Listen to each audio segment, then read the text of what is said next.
Welcome to Taiwan Talk. I'm Sheree Felice, and this week I am joined by Jeff Schwab, one of the founders of FIG, or Formosa Improv Group. Listen in as we discuss doing improv in Chinese and English, and the rule of yes and.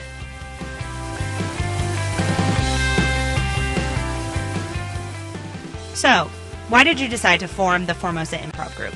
So I've always done improv, and I lived in Beijing for 10 years. And when I was in Beijing, I joined a group called FIG, Bilingual Improv Group, and we had developed sort of a community that was made improv accessible for people, whether they were Chinese speakers or English speakers. So when I came to Taipei, I realized that there was not this type of group, there was not this type of community. So I wanted to start it because it's something that's been a very positive impact on my life, and I feel like it's a positive impact on the community as well.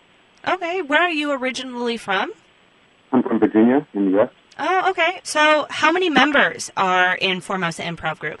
I would say around 12 to 15 people at any given time. So some people come in and out of Taipei, but yeah, that's about how many we have. Okay, and how long has it been going on for?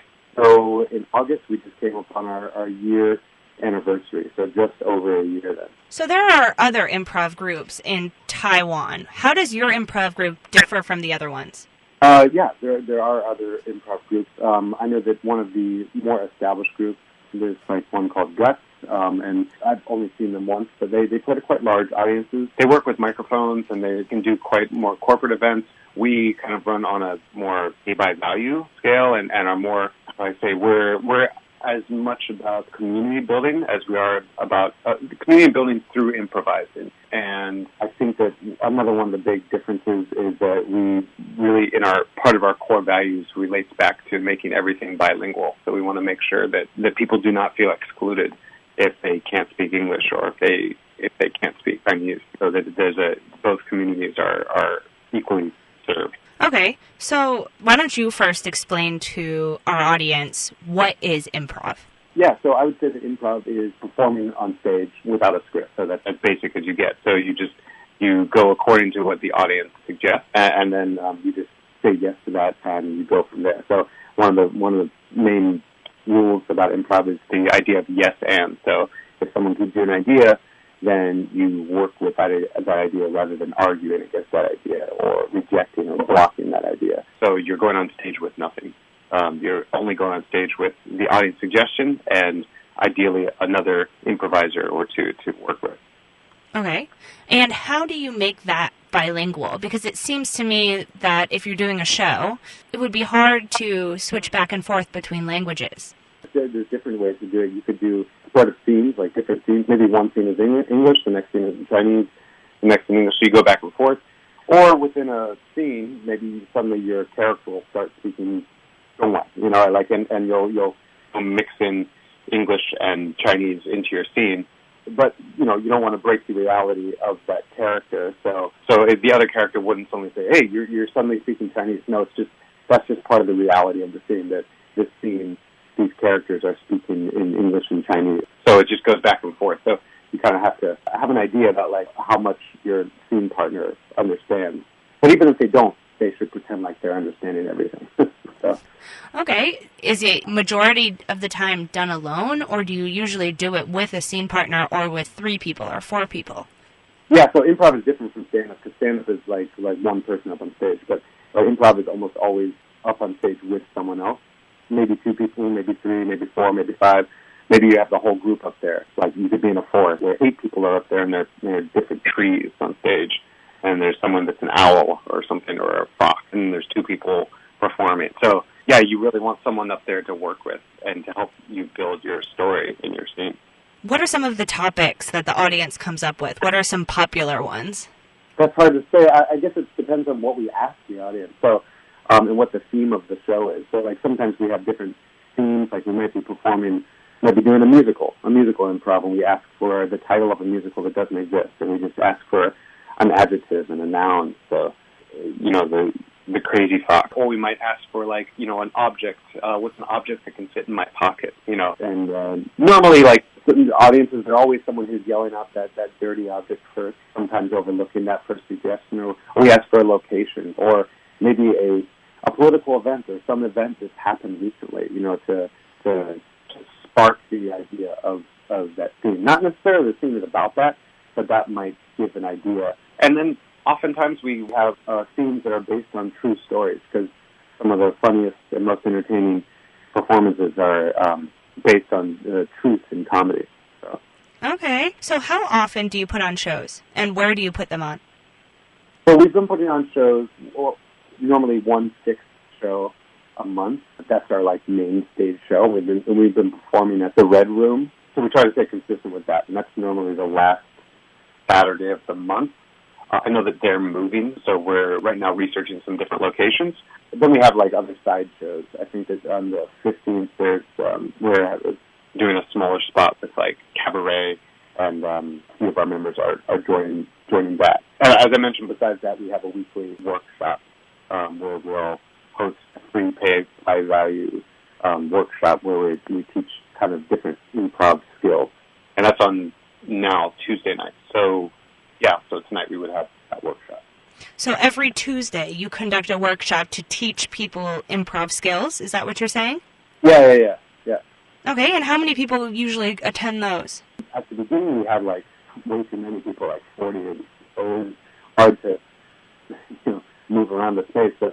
But now we've kind of evened out. About sometimes we'll have I would say around maybe 15 to 20 people or so for those on Tuesday nights, and those are from 7 to 9. And again, we've been doing them at the Red Room, but we'll be moving to another location since they'll be moving as well. But yeah, those have been going really well, and that's really been part of what's helped build up the community, is doing these workshops.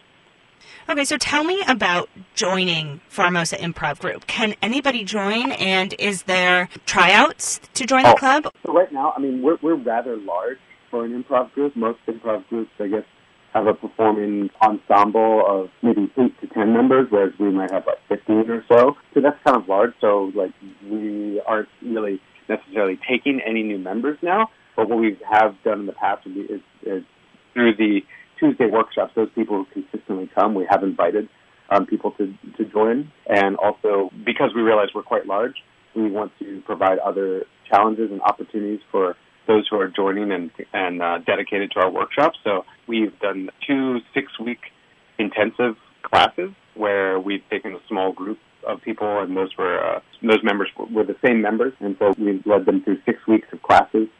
And then they joined one of our shows. They were the opening group in our last show, actually. We call it SIGDA, SIGDA, SIG University. So these are a group of about 9 people, I think. And they opened up for our group, and they joined with us at the end of the show as well. So we'll probably be doing these kind of intensive 6-week courses just sporadically throughout the year to offer more opportunities for those people who join our workshops to get some stage time. If people want to find out more information about your groups and your workshops, where would they go? So Facebook, Formosa Improv Group, FIG, and then we post things on Meetup as well. Got a line group. I would say that, just to check us out on Facebook, and we promote our workshops or any shows that we have there. I would say just to come on out. The workshops are from 7 to 9 p.m. currently on Tuesdays. Okay, so your workshops and your shows, are they free to go to, or do they cost money? So they're pay by value. So technically free, the workshops. We have a suggested donation of $100, and then for the shows as well, we have suggested donation of $300 for the shows. And that's just to keep us, because this is nothing that any one of us is doing for a job. None of us are getting paid for it. But there are costs that are associated with venue rental, certain things like that. We are also we joined the Manila Improv Festival, one of the best improv festivals in Asia, probably the best one, in this last year. And then this next year, in April, we'll be joining the Singapore Improv Festival, where I think there are over 60 teams from all around the world that are going to be joining that festival. So yeah, it's quite and some of these donations go towards helping to fund that and our continued growth and building of the community. Yeah. Okay, so when you say pay for value, what you mean is if you want to enjoy improv and you are broke and are hard up for cash, it's not a requirement to pay if you want to go to the workshops or see the shows. But to help support you guys, and if you're not hard up for cash, then it is highly recommended that you make at least a small donation, correct? Yes.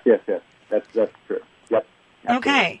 What advice would you give to someone who maybe hasn't been to a workshop, maybe hasn't done any improv at all, and just wants to dip their foot and start getting into the scene? What advice would you give them?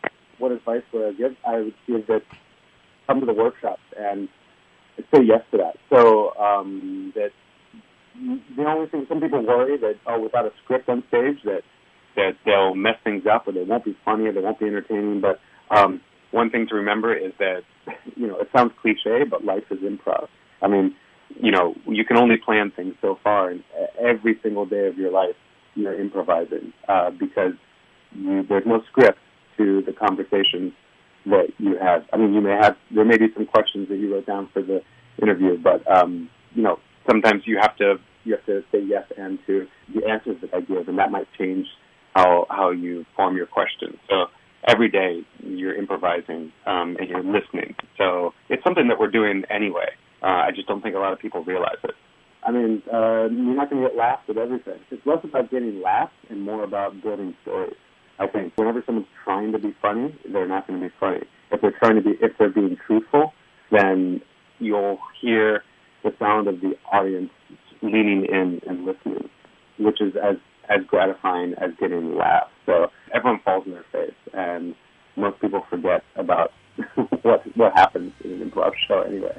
So it's like a mirror. As if you're on stage having fun, then the audience is having fun. So I rarely look at the audience or pay that much attention. I mostly am focusing on the story and my scene partner. Okay. Well, thank you so much, Jeff, for speaking with me. Sure, no worries. Okay. Thank you so much. Okay. Bye-bye. Bye-bye.